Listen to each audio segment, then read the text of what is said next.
Welcome to my YouTube channel. ಇವತ್ತು ನಾನು ನಿಮಗೆ ಈಸಿ ಮೆಥಡಲ್ಲಿ ಟೀ ಮಾಡೋದು ಹೇಗೆ ಅಂತ ಹೇಳ್ಕೊಡ್ತೀನಿ. ಇದು ಬಿಗಿನರ್ಸ್ಗೆ ತುಂಬ ಹೆಲ್ಪ್ ಆಗುತ್ತೆ.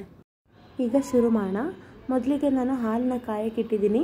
ಅದು ಹಾಲು ಕಾದ ನಂತರ ಸ್ವಲ್ಪ ಸಕ್ಕರೆ ಅಂದರೆ ಒಂದು 2-3 ಸ್ಪೂನ್ ಸಕ್ಕರೆ ಮತ್ತು ಒಂದು 2 ಸ್ಪೂನ್ ಟೀ ಪುಡಿ ಹಾಕಿ ಚೆನ್ನಾಗಿ ಕುದಿಯೋಕ್ಕೆ ಬಿಡಬೇಕು.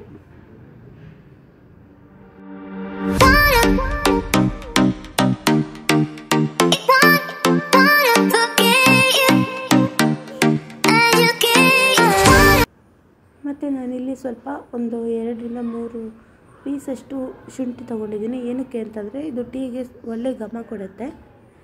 ಶುಂಠಿ ಹಾಕಿ ಸ್ವಲ್ಪ ಕುದಿಯೋಕ್ಕೆ ಬಿಡಬೇಕು. ಇದು ಚೆನ್ನಾಗಿ ಕುದ್ದ ನಂತರ ಗ್ಯಾಸ್ ಆಫ್ ಮಾಡಿ ಒಂದು ಗ್ಲಾಸ್ಗೆ ಅದನ್ನು ಸೋಸ್ಕೋಬೇಕು.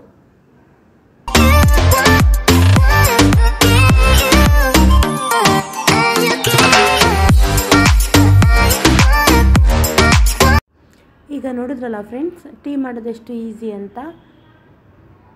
ಈ ವಿಡಿಯೋ ನಿಮಗೆ ಇಷ್ಟ ಆಗಿದರೆ ಪ್ಲೀಸ್ ಸಬ್ಸ್ಕ್ರೈಬ್ ಮಾಡ್ಕೊಳ್ಳಿ, ಲೈಕ್ ಮಾಡಿ, ಶೇರ್ ಮಾಡಿ, ಹಾಗೂ ರೈಟ್ ಸೈಡಲ್ಲಿ ಕಾಣುವಂಥ ಬೆಲ್ ಬಟನ್ನ ಮೇಲೆ ಕ್ಲಿಕ್ ಮಾಡಿ. ಆಗ ನಾನು ಮಾಡುವಂಥ ಎಲ್ಲ ವೀಡಿಯೋಸ್ನ ನೋಟಿಫಿಕೇಷನ್ ನಿಮಗೆ ಬಂದು ತಲುಪುತ್ತೆ. Thank you so much. ಧನ್ಯವಾದಗಳು.